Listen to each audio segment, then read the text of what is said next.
Well, the Steelers did make some defensive plays, Mark Robinson late in the game, but overall, the run defense, which was carved up last year, once again got carved up last night, and specifically the inside linebacker. 6.1 yards per carry for Seattle last night, and yes, a lot of the guys didn't play up front. However, Chris Mueller, when you give up 6.1, that's a point of emphasis for Mike Tomlin.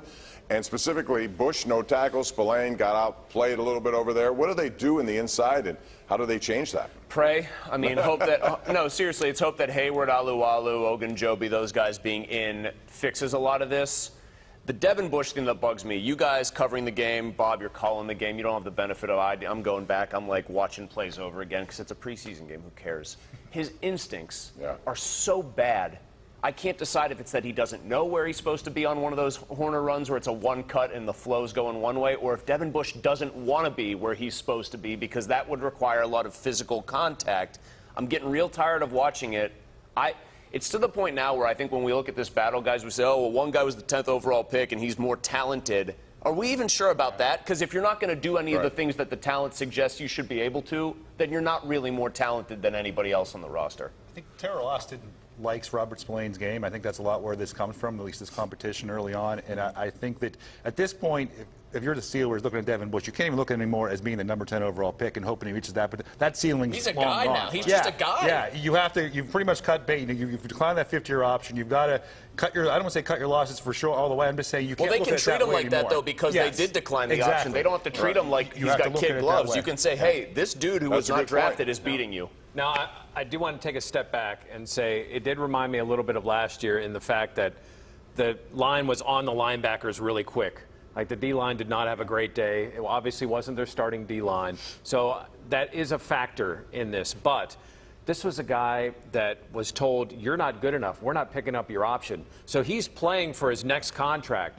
And the fact that he's in a battle to begin with, I think speaks to some of the issues that they have. So you guys are up there, you're covering this, so I have to fall back on your expertise. Does he look like a guy, like everyone's talked about Pickens, how serious he looks when he wants to be at training camp. Does Devin Bush look like a guy who knows he's in a battle for his Steelers career?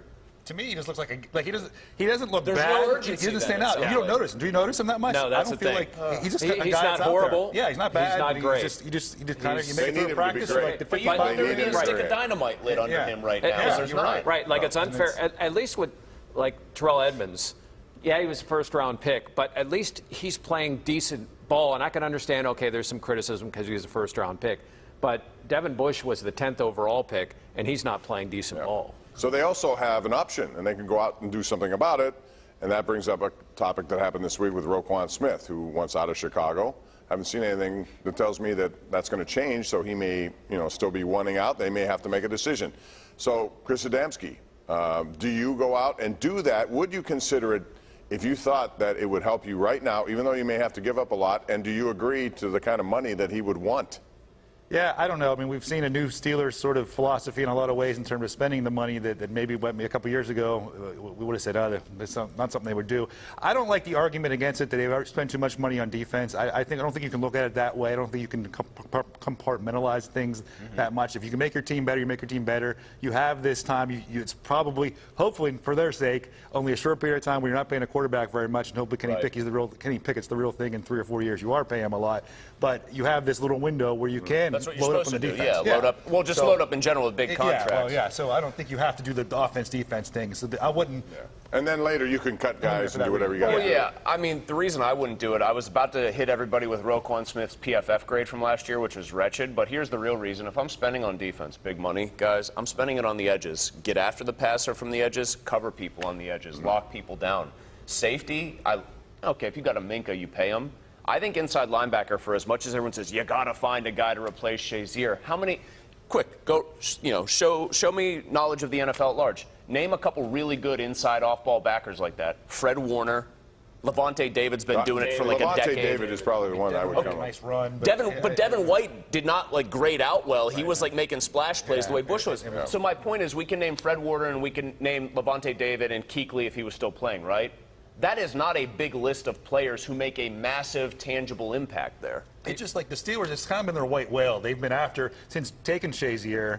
And But then, my, and yeah, I know. But my agent year point is, after like, do you year. really need that? Like, get Yeah, somebody so- that's serviceable. Well, that's why they wanted to see, guys like Buddy Johnson, guys like Mark Robinson, anyone else who can maybe just, temporarily give them something. Gilbert, and it never worked out for him. Just because of an injury. But I think this with Roquan Smith. That makes me think that's got to be 6 to 8 weeks. Yeah. They wouldn't have gotten rid of him that quickly, would they? I don't think so, unless they were just to the point where this guy's too injured and he can't stay on the field. But I think the biggest issue right now is just getting to talk to Roquan Smith. He represents himself.